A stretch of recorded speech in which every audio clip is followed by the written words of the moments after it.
Hello everybody, Antonio here, and welcome to Shrieking Ghoul Plus. Today I wanted to jump into the Paranormal and Ghost Stories Reddit to read some of the stories that people have shared. If you like this type of content, then maybe I'll do more of these types of videos in the future, but for now let's jump right into today's episode of whatever the series may be called in the future. First up, we have Something Was Pounding on My Bed. So this all happened just 3 weeks ago. During this time, I was on my bed, laying on my chest while scrolling through YouTube Shorts on my laptop. We're laying on just check. Okay, sorry. So I'm trying to imagine like them just like this, right, on the bed. The image that I have is that you know that dude who does the princess thing when he claps his feet. That's kind of what I imagine right now. I don't know why. I'm so sorry I'm so sorry to OP for this, but that's kind of what the mental image that I have of this person. But continue. All of a sudden, I felt pounding on my bed. Okay. As though there was someone jumping on it really hard and fast, or as though there was someone punching the foam. The moment I felt it, I never sat up so fast in my entire life because I was genuinely startled. This happened around 1 in the morning, when my room was completely dark, aside from the glowing light from my laptop screen, and while I was completely alone. Two things. To feel like the foam on your mattress is getting punched so hard that you startle yourself and you get up so fast, it has to be bad, right? Also, what do you mean, like, you were completely dark, like not even like a little like night light, not even like a little light in the background, just your laptop? Absolutely fucking not. No, I ain't doing that. I still cannot find an explanation as to what happened during this time. I couldn't exactly say either that perhaps it was just my mind slipping because I was wide awake at the time. I stay up late at night every night, and I'm also a night owl. I cannot find a logical reason why that happened. I have no pets, and I have my room solo either. I don't know what the hell they meant to write by that, but we'll continue on. I don't live near train tracks either, or anywhere that could have caused that. I mean, I'm trying to find kind of, like a logical explanation for it, obviously, but this is very odd. Especially if you don't have any pets. I mean, I don't know if you live nearby some sort of like earthquake situation, but I feel like you would feel, I don't know if you would feel like a punch, you probably more feel like, like a shake on it. What? I'm sorry, that came out very wrong, but you know what I mean. So no pets, and I'm assuming they mean that they live by themselves. I think that's what they mean by this. Like they don't have any roommates, so nobody could have been fucking with them. Additionally, when I go to sleep around 3 a.m., I'll usually wake up an hour later, laying on my bed half awake. This is when I start to feel the bed shaking, not pounding. It's actual shaking. I thought there was an earthquake. Whenever I do try to check the earthquake tracker website in where I live, there was nothing. No earthquake or aftershocks near my area, since my country that experienced an earthquake during the last week of September. Could have just been my mind responding to what happened, but it startled me really bad. This has happened around 5 times now since the earthquake occurred. Okay, so the person is saying that there was an earthquake, so not only do they feel pounding, but now also, when they go to sleep around 3 a.m., an hour later they wake up again, this time not to the bed pounding, but the bed shaking. And they're saying that there was an earthquake recently in their area, but that there was no registered aftershocks. I would think that maybe potentially the shaking part could be, like some sort of like mind thing, because you recently had a really strong earthquake and now your brain's kind of like, oh, kind of like messing with you. Or maybe there is like very minor aftershocks perhaps that are not being registered by the system perhaps. Someone commented, this is from an hour ago, so I posted it by the time that I'm recording this on December 20th. Sounds like I have similar sleep issues. I sleep late and sometimes have problems staying asleep. Don't think you experience sleep paralysis. Sometimes spirits wander into people's houses. Yeah, I mean, I would agree with that. So, there's a lot of explanations for probably the second half of that. The first half of this person's story, obviously, all this, I don't know what the hell that is. That's weird. Enough of this one. Let's go into the next one. We have a ghost and need advice. My husband and I have lived in our apartment since August. Never had any issues other than our cat started whining a lot and recently has been sitting still and staring at the front door. Well, that's not good. Yesterday, my husband's keys went missing. He does not misplace things. That is my department. But he usually finds them within a couple minutes. We have retracted every step. Retracted? What the fuck? We have retraced every step and tore apart our apartment, and the keys are nowhere to be found. Even stranger, this morning I was sitting on the watching TV. What? Oh, I think I meant to write. I was sitting watching TV, or I was sitting on the couch watching TV. Let's just write that. Didn't write that. I'm just adding that in. The remote always sits next to me. I made a quick lunch, and when it came, I'm having a stroke. I made a quick lunch, and when I came, it was gone. And when I came back, it was gone. Jesus. Okay. Once again, I tore up the couch and surrounding area. No remote, no keys. My question is, how do I contact said ghost to politely ask for the items back? Yes, ghost. Listen, I'm just imagining the ghost, right? Just like, he's like, you're like, so listen, ghost, I need my keys back, brother. Like, can you please just, I won't be mad at you. Can you please just give me the keys? Like, just, you can put them right here, right? I'm gonna go, and then I'm gonna come back, and the keys better be here, right? And then you're like, leave, and then you come back again, and then when you come back, the keys are there, right? I read, I like, I just saw the, I went based off the title. I didn't read these before, and so this is just my reaction to it on the moment. Nothing to it. I guess let's go through some of the comments, right? I feel someone said, ask politely and respectfully and tell them you mean no harm to them and they can peacefully coexist together. This is still very much clear the air. If the request is not responded back, I'll suggest for you to leave the apartment. I mean, sure. Someone said, that's not a ghost you're dealing with, it's a fae. Let's look up really quickly what a fae is. They say a fae is basically mistakenly known as a fairy. It's basically what it is an entity that belongs to the realm of the mythical beings in European folklore. So it's, it's a well-known folklore from Europe. Okay, here we go. In folklore, the Fae were held responsible for a wide range of mischievous and harmful activities, spanning from minor acts like petty vandalism and theft to more serious offenses, including kidnapping and outright murder. They were often believed to be the cause of livestock falling ill or dying, leading travelers astray during the night or luring individuals to the doom near bodies of water such as ponds and rivers. When provoked, fairies were even said to take lives. So what this person is saying, right? And I've heard this before, that whatever the keys disappearing and the remote being taken is the work of a fae. I think that's how you say it. Yeah, the fae won't harm you unless you upset them. Yeah, I mean, they're just mischievous sometimes and they're really nice and peaceful. Sometimes they take things that are shiny or things that they find to be pleasant. We kind of have a similar experience in that apartment that we were in. I do feel like that apartment was haunted, for sure. There was things that were missing. There was like a gift card. Well, actually, a couple gift cards that were missing. And there was a couple other things that were missing in that apartment that we never saw back. There was one thing that I think we got it back. It was a gift card. And it was because we asked, I think we did end up asking nicely about it. And it appeared again when we moved to this apartment, back in the same bag that we looked multiple times. It was back there again when we moved here. So I think the Fae returned that to us. Yeah, just speak out loud to them and request it back. You can offer to trade or substitute and tell them you can understand wanting to have items for yourself. Basically, it's like a barter trade situation. We're like, hey, can you give me my keys back and I'll give you this cookie. I don't know why I said cookie, but you get the point. All right, let's move into the next one. Saw a demon as a kid. And you lived to tell the tale? Okay, cool. Okay, so I was approximately 5 years old when this happened, 1986. So he was born in 1981. Okay, got it. Well, this person was. I don't know their gender. I'm not trying to assume. It was traumatic enough for me to still remember. My family and I were living in Coolidge, Arizona, and my mom was working a night shift at a Pizza Hut. My dad tucked me into bed, and I went to sleep. I woke up, and my room was extremely hot, like stifling hot. I was drenched in sweat, and I remember feeling like I was being watched by something. I was extremely terrified. I called for my mom and dad and no one answered. The room then went silent. My room then went dead silent. I was even more scared. I looked outside and my folks' cars was gone. My dad went to pick up my mom up. I noticed a face rising up in the window. The reflection, a different face. It was vaguely humanoid, but definitely not human. And it was smiling at me. I mean, he said that he was 5. I will continue reading. I backed away from the window and the face started to press against the window. I'm just imagining, like, you see, like, there's like a glass, right? And then, like, the face going like that. I'm so sorry. I'm not trying to make fun of this person when they were like, I'm sorry. It's just kind of a funny image. I'm not gonna lie. I scream, and right about that time, my folks pull into the driveway. The face was gone. I lay back down crying. My mom and dad came in the house, heard me crying, and came back to check on me. I told them what happened, and we moved shortly after. I asked my dad about it later, and he told me not to worry about it. I don't know if they saw it too or what, but it was terrifying. So we have some more explanation. So I'm just trying to, like, process that. Obviously, a 5-year-old kid, obviously, like, your imagination is kind of like, all-time high peak. So you can get scared. Maybe he just got startled, woke up, and thought that saw something. I do believe, obviously, I'm not saying that he didn't see anything. before someone goes in the comments and like, you saying that you don't believe the kid.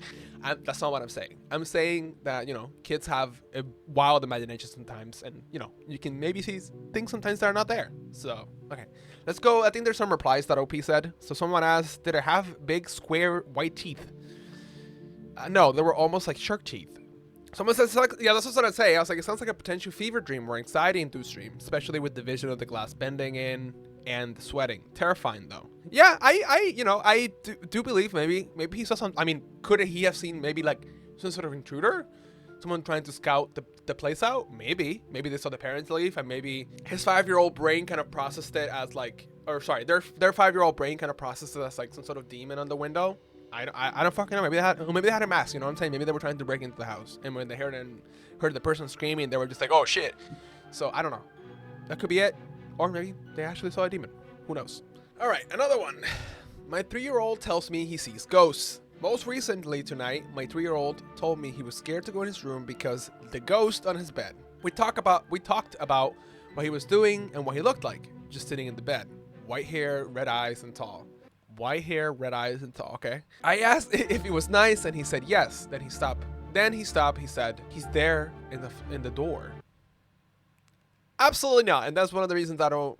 I wouldn't be able to have a kid. I would be scared with them too, and I wouldn't be able to help them.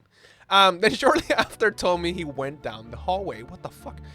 This is not the first time he's told me there's a ghost in his room. I mean, I think at this point you might want to believe that there's actually a ghost in his room. The time previous to this, we were playing outside and he froze down the side of the house. I asked him what he was looking at, and he said the man was staring at him. What in the actual fuck? It was right outside his bedroom window and there was nothing there. Either there's a ghost protecting the goddamn kid, or there's someone trying to kidnap the kid from a different plane, obviously. When he was a baby, his mobile used to spin above the bed by itself all the time. No window open or fans. Okay, so you have, okay, so you're saying my 3-year-old tells me he sees a ghost. Oh, and also, when he was a little baby, a little mobile thing on top of it used to spin by itself. No windows open, no fans. It would be in the middle of the night after he woke up crying, or sometimes he would be laughing hysterically, upright, and staring at the wall. He would stop as soon as we would walk in the room. I don't even know what to say. I'm just like, so you would either hear him crying, right? Or you would hear him laughing upright. Like the kid was like, and then you walk in the room and the kid is like, and you haven't moved from the house? I mean, I know it's not easy to move from a house, but like, fuck me. This has me stuttering now. Let's continue, okay? Yeah. Okay. He's also told me to not sit on a chair because the cat was sleeping. Okay, the kid definitely is seeing ghosts for sure. My cat died 2 years old. I asked him who the cat. I'm sorry. I think there's also an explanation as to why kids are able to see, or are more likely to see ghosts and, like, you know, paranormal things. I asked him who the cat was, and he pointed at a picture of my cat. Then he told me he doesn't like Lucy, the dog. My cat hated the dog. Okay, so yeah, I mean, that confirms. Also, why would the kid know that? His 3 has a big imagination, but my gut tells me this is not just his imagination, as I feel it too. Yeah, I think also feel it. Not only feel it, you have seen it, technically. I'm saying even if you haven't seen the actual operation of it, you have seen stuff moving and your kid looking at the wall. I first encountered something when I was young, maybe 6 years old. So you... Alright. So this parent has experienced the same thing when they were 6. I woke up to a glowing yellow/orange figure in my doorway, wearing a hooded cloak and no facial features stood the height of my doorway. I froze and I turned and walked away. I've never forgotten it. My parents told me it was my imagination and I was dreaming, but I definitely wasn't. So I don't want to dismiss him. You shouldn't. Any tips on what to do to get the spirit to move on? I mean, the description of her eyes does bother me a little bit. Sorry, I have to read this. I'm sorry. My 3-year-old can't even tell me when he has to poop, and yours is talking to the dead. That's funny. Probably get them voted for going here, but this is right up my alley. If your son isn't threatened and he's been seeing the same entity for some time, I'd be more inclined to think in terms of spirit guide type stuff from a non-denominational point of view, guardian angel-esque, if you will. I might ask your son if the entity has a name, how often he sees them, how does he feel when he's around it, etc. If it's something to be concerned about, I think you start recognizing it through the gentle inquiry. Otherwise, especially considering his young age, I think he might be more gifted, i.e. picking up on things that are adult sensory awareness filters out after time, than he is disturbed.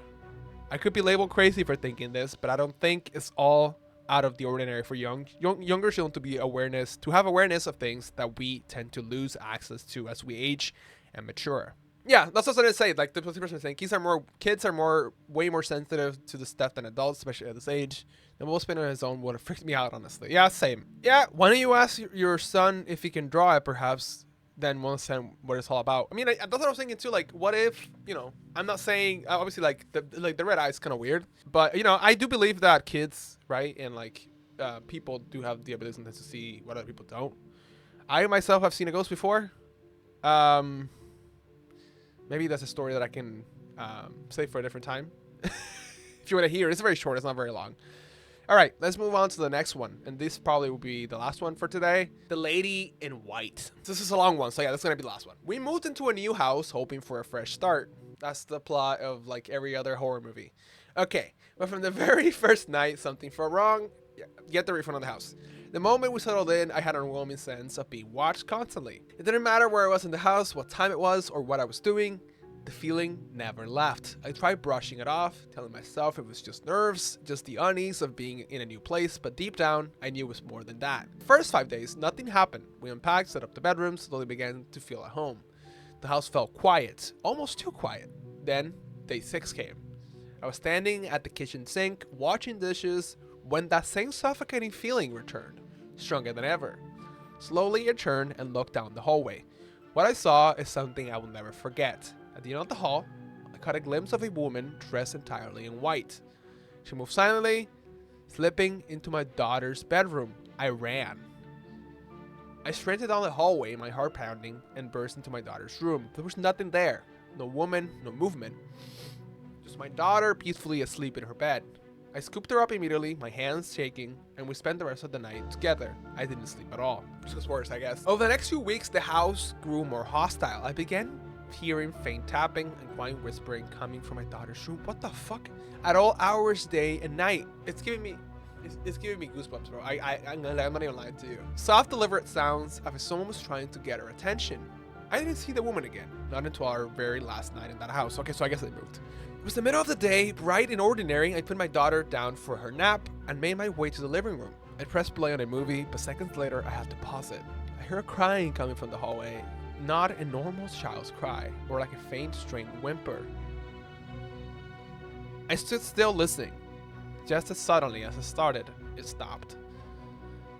I told myself I was exhausted. I guess you could rationalize that you are exhausted, but the lack of sleep was catching up to me. I pressed play again. Then I heard something that made every hair on my body stand up. My daughter's bedroom slammed shut. The door slammed shut. Immediately after, her screams tore through the hallway, raw, terrified, and desperate. I ran to her door and tried to open it, but it wouldn't budge. I pulled, shaved, twisted the handle, nothing. Then I felt it. The door handle began twisting from the other side. It shook violently in my hands as if someone was holding it, fighting me. Panic consumed me. I threw my entire body against the door, using every ounce of strength I had. It felt like it was a solid concrete wall behind it, resisting me. Listen, I'm sorry. I don't want to discredit this. I'm saying if this is the real story, right, and this is not like a fabricated story, this is actually real.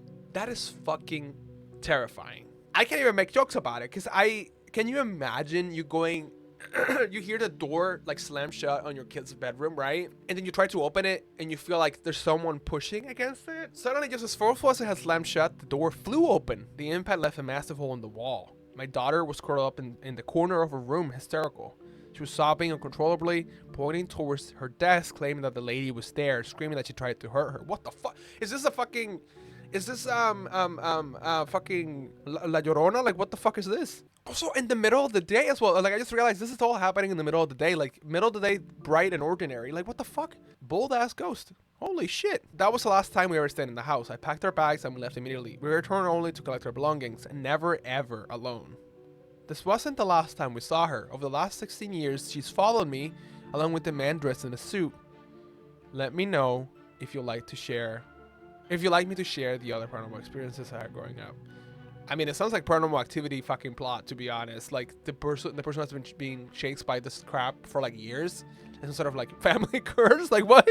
So yeah, I mean, obviously, like, you know, these are stories that you hear. Like, I mean, I don't think it's completely like out of the ordinary. Obviously, I mean, this person is sharing their story. Like, I mean, unless this is a fabrication and this is like they're like the fucking amazing story, like fucking screenplay, story writer, Hollywood. Like, if this is not real, person, you should go into fucking writing a TV show or some sort of movie. Like, holy shit. Jeez, I'm out of words, to be honest. I don't know what to say, honestly. I don't know. What do you think about all these stories? Do you think any of these are fake? Do you think this one is fake, perhaps? I don't know. I don't think it is, but let me know in the comments down below if you think it is. Obviously, this Ghost Stories Reddit says no fiction, but obviously, I don't know how you confirm that it's not fiction. And they also have sleep paralysis stories. Do you want me to read sleep paralysis stories? I can do like a whole thing about just sleep paralysis stories. Yeah, that could be the next video. But if you did enjoy this video, let me know in the comments down below, and you know, give me a thumbs up if you do, and comment down below and any of those things, and hit the subscribe button if you want to see more videos like this one. And yeah, I'll see you all in the next one. Bye bye.